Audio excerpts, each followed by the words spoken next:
jala malkayatu maltu borise talila kana maltu borise talila kana lubu akka sabatu ama biyo nyaatu sena sirambatu maltu lamif kodesa gana maltu lamif kodesa. So for thank you Mr. President for inviting me for this meeting.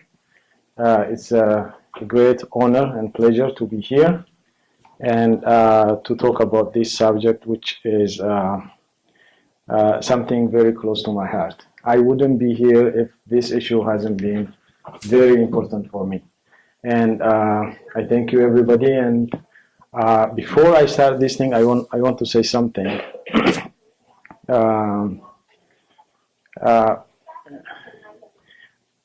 We, as a people in this area in Borana land, we did not have, and we hasn't been having a very good, fortunate life like many other native Ethiopians have or Oromians have.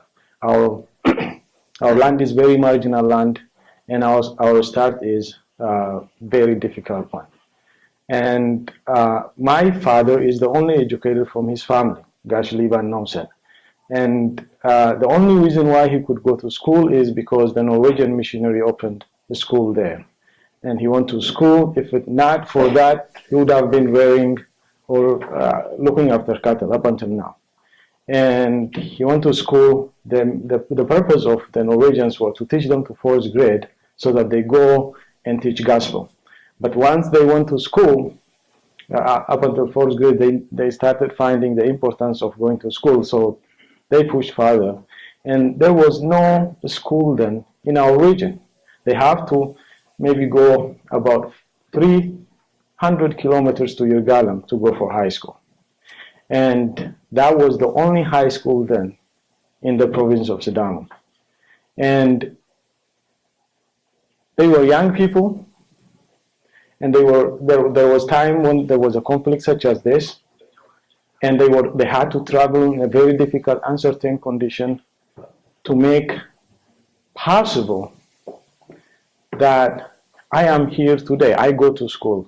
They paved way very hard. What happened is, by the time they finished their high school, colleges, and whatever, the monarchy folded, the government changed, and they went back to rebuild their territory, open schools.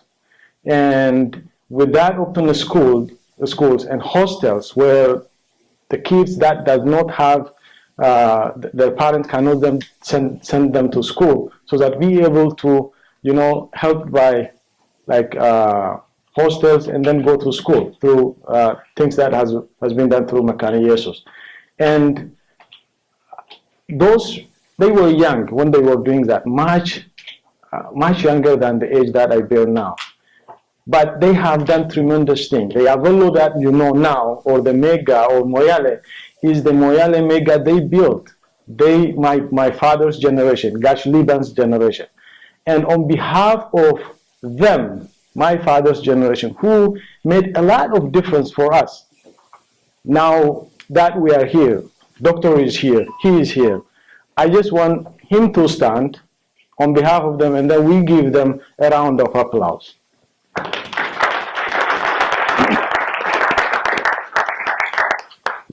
And having said that, this is not really a very comfortable subject for someone like me to talk about, but I have to talk about it given the situation we are in now and what Tekleab also talked. And southern Oromia, northern Kenya is increasingly becoming a common place for a conflict. And this is the data I gathered from a book, War and Conflict in Africa. And as you can see, from 1992 up until 2009, there are so many incidences of conflicts between minor ethnic groups, Borana Gabra, Gedo Guji, Borana Guji, Ajuran, Gari, and so on and so on. And if you see from 1992, in the 90s, there was only 2 conflicts, but from 2000 up until 2009, there are countless. And which really indicates that region is where the conflict is rampant, and we need to do something about that. And traditionally, the reason is because of people, especially during the dry season, when the resource is depleted, they want to have a possession of that limited resources and make sure that they are the only one be using it. And that is what it looks like. People, they have to go to the wall. That's how they make their cattle drink. And this is also how our land look like during the dry season. And the very reason why they need to, the powerful ethnic group need to control the resources and make sure that they survive themselves and their livelihood.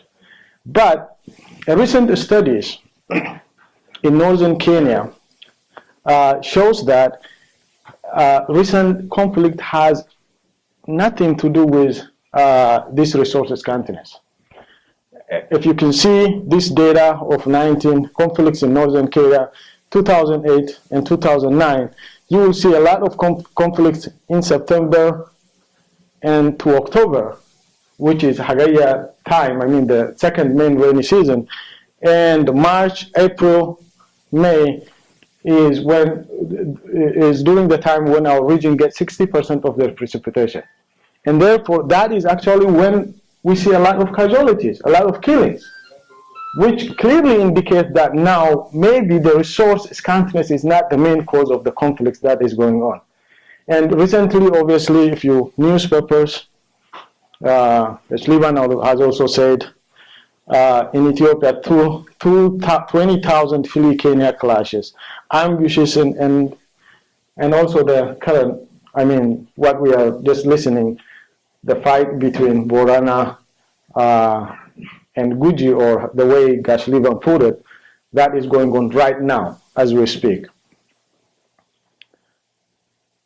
And this is, I just wanted to put face into these conflicts, and this is how the people die in this ethnic conflict. You know, like chopping their head by machete, and the guy loses his hand, ears, and these are the displaced people because of this conflict. Just put the face into these conflicts that we are talking about. When we say Burji, Gabra, Gari, these are just human beings like each one of us, and they are not really living a most privileged life. They are actually living a most disadvantaged life. This thing, they are the least people to face the difficulties that they are going through. The last people. And this is the family of Gabra. And that whole family lives in that house. That is their house. And imagine where we are living now. And they are the one fighting. This is a Gari picture. And Boran. And Burji. And these are our people fighting. Just put the face on these people fighting. None of these people are enemy to one another.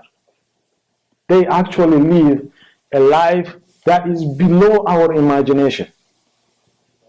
So my objective is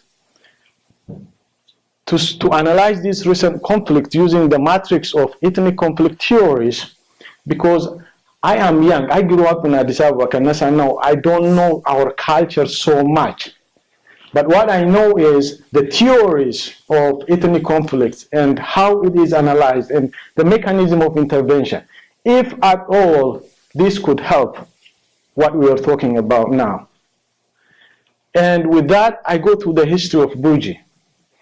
As Gajlivan said, my great-great-great-grandfather came from Burji Gara. First of all, they migrated to Hiddilola, and then they moved back to Yavello area. And I have the family not less than 200 in Yavello area on their lawn. And they go all the way to Nairobi, and so on. And I am as Boranized Burji, like many, maybe Gashlivan or anybody else, is as Boranized Consul. We all, I mean, like if you, and this is who we are. And historically, what the legend says is Burji came from Liban area, the route that Borana also claims. We are one people. And they migrated from that region, which is close to Madawalabu, where actually all Oromos believe they kept the land. There are some indigenous people, which are called Koiras. Now, they have been assimilated into Burji, and Liban descendants, indigenous people, and there are also some Sidamas came into all produced this identity called Burji. And there are so many legacies of this historical shared history. For example, Burjis has always been bilingual. If you read the book that has been written by Donaldson Smith in 1893, before Burji and Borana fall into the hand of Abyssinians, because we fall into the hand of Abyssinians in 1897. Before that, he came and noticed that Konso and Burji, they are bilingual people. They talk Afambora. He did not need any translation other than the one that he needed for Borana to go to Burji area.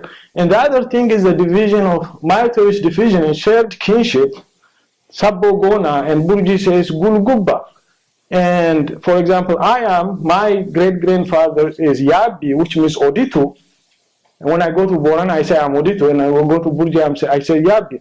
And the Kalu institution, which is also instituted in Yabi, in Burji, is instituted in the same kinship in Borana. And this is the unity and the brotherhood these people has had for generations. And the naming of the firstborn, which inherits the name of his grandfather, which is the same in Burji and Borana, and the language that is used for epic poetry, or Gerasa, or Chefra, how the Burji says, regardless of whatever, they make that thing in Afam Borana. And that is the legacy that the common history, or the shared history these people have, has given them.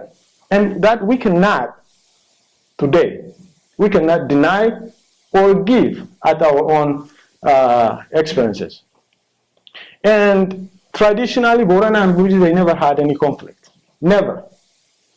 And the only fallouts that I remember of is the fallout between a Burji businessman and Amara businessman, Authentic, I don't know. Sometimes says he has a Bera of Burji, some say he's a Oromo Shua or whatever.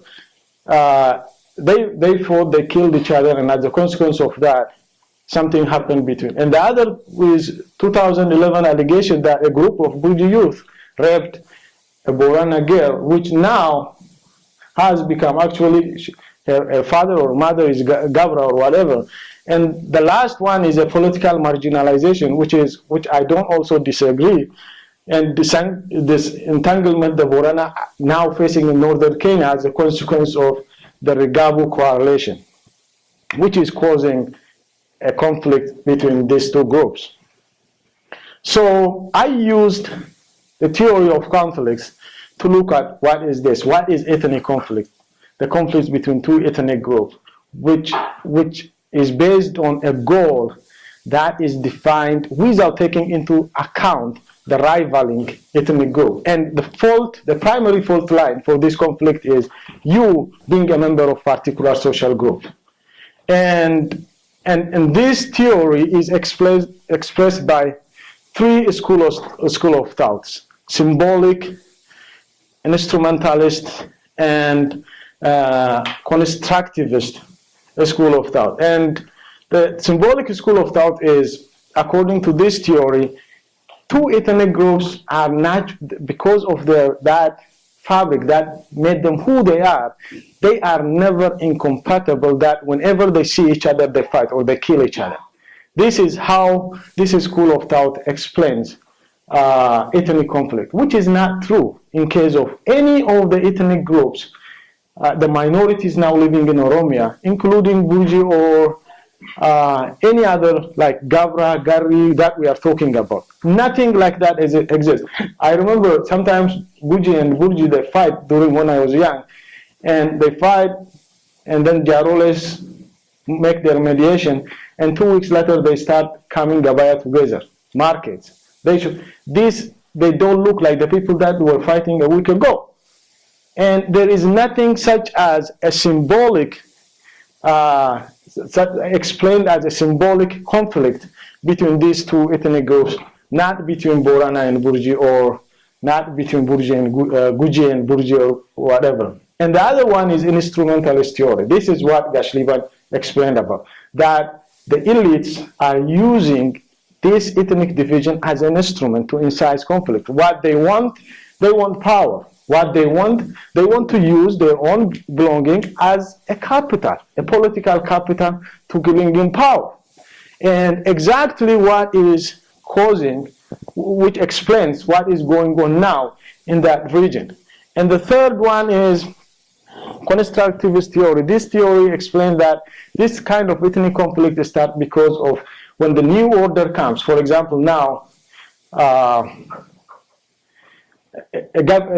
an external factor, say the government says the language is Afan Borana, and some of the Bujis in Yavello or whatever say no, we are now. The external force has already changed the order, and it is the expected of you to live up to that expectation. And if you don't accept the expectation, then you, by your own measure, has put yourself in violation with the norm. And that is, therefore, there is a continuous construct of your alignment with a changing condition so that you don't fall into a conflict with those groups that are more progressive or progressive in that kind of thinking. So, so as I said, the latter two could be what really explains what is going on as a theory that explains what is going on in our communities. And therefore, I used the rest to analyze these conflicts, what are the causes of them, what are the main actors, and what are the triggers, in order to make my eventual intervention, possible intervention, which I am suggesting as someone who came from this community and also care for this community. And according to the analysis which I used, the model from Gomez Porto, the ecology of African conflict, he is the one who done this kind of analysis. He categorized as structural, political, socioeconomic, and cultural factors, and also what are the main actors in those categories, and triggers. Triggers are things, conditions that are producing or that is setting off the conflicts among the communities. Structurally, obviously, because we are located at the periphery, if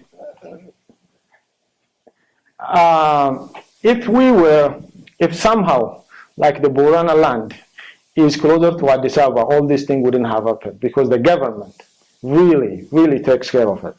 The reason why all this is happening is because we are very far to influence what is like to destabilize the functioning of the government. That is one factor. And this structural factor. The other is a tribal state. And for example, if you take the case of other Oromia region, they are Shawas. In the West Shore, there are Machas, there are Metas, there are Bachos, Chabos, all this group. There is no region where you call this is a Macha region, and therefore the Chabos don't have access to. In our region, Guji zone, Borana zone, and Burji Warada, and everything. And therefore, you doesn't have that kind of freedom to even move between the Waradas and the regions. And I think that tribal state that externally forced on us is also another structural factor which is contributing to this. And the other one is inadequacy of the security. The security that we have is totally inadequate. First of all, it is not in the interest of the government to maintain order in that region. It is better if it is chaotic, so that we cannot demand or we cannot even assert ourselves. And thirdly, I don't know how much time I'm having, because, but I will try to run as quickly as possible. And secondly, even they are not trained well, and not, okay, I have 5 minutes, okay, that's good. Trained well, that this kind of structurally problem occurs in the region. The other one is politics. The politics is not inclusive.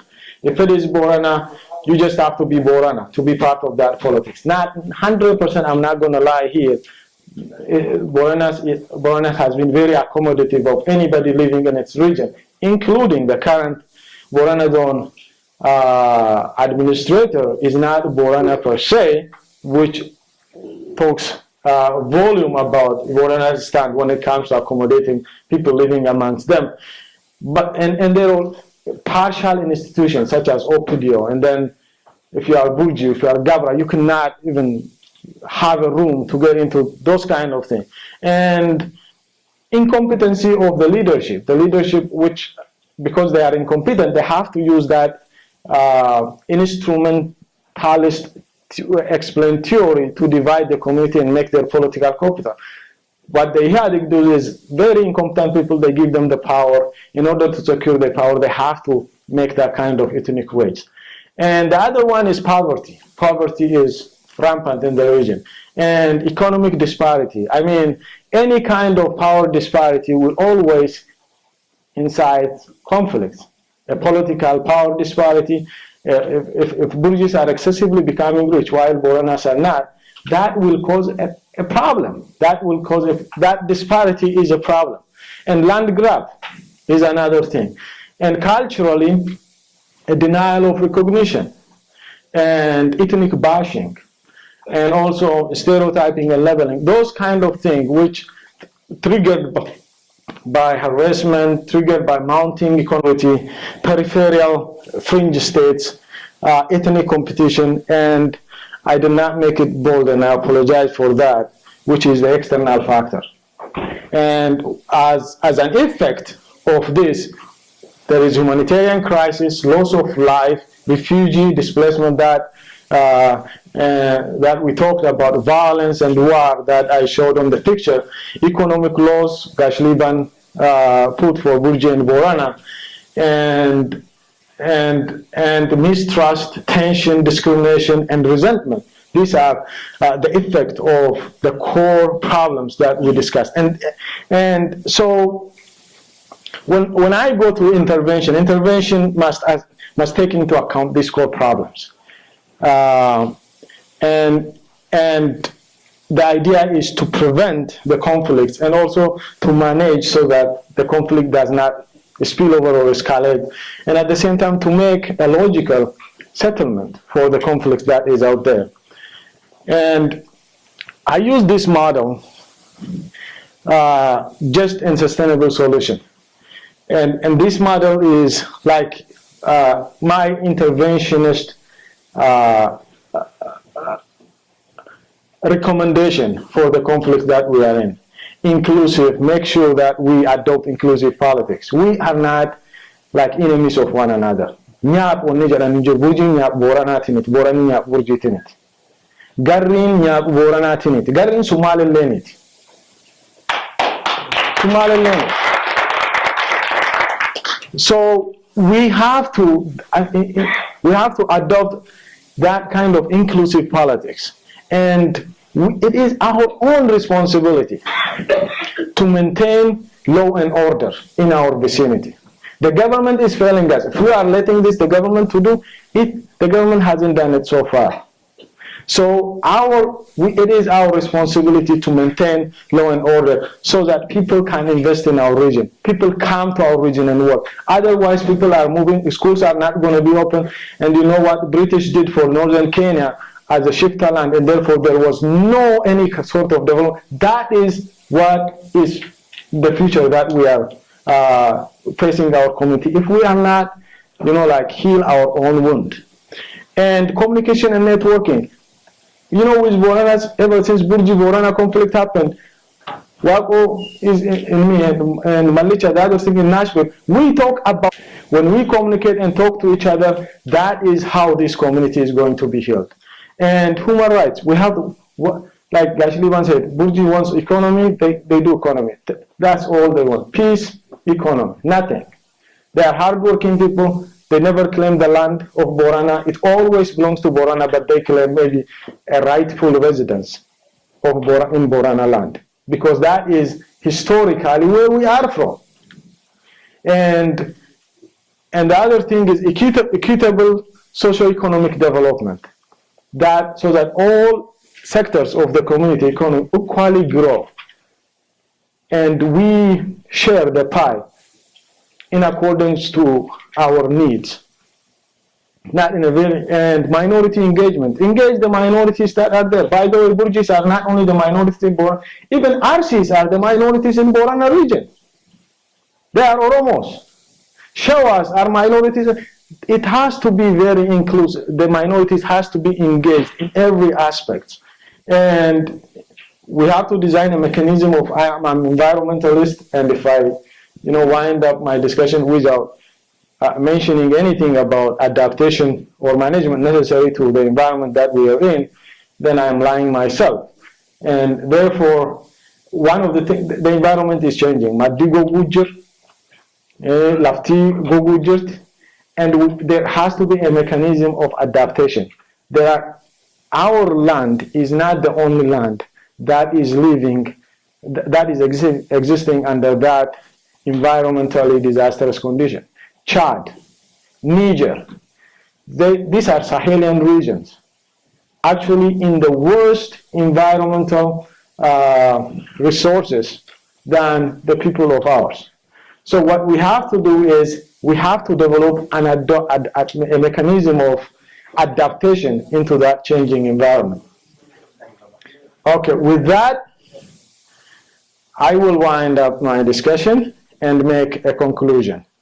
So my conclusion is Southern Oromia and Northern Kenya is increasingly becoming a common place for conflicts. Traditionally, these conflicts are because of pastoral way of life, but now it has other causes. The major causes are structural, political, socioeconomic, and cultural factors, which when triggered by individuals, groups, institutions, and conditions that are creating a fertile ground for communists. Just and sustainable neighborhoodness can be achieved if the existing conflicts are intervened with approaches that integrate what I laid out before. And thank you. And also I want to make point, our land is not as dry as the land that I showed you before during the summer. This is what it looks like. Thank you. Ifagadu, malkas, luba fana bu'u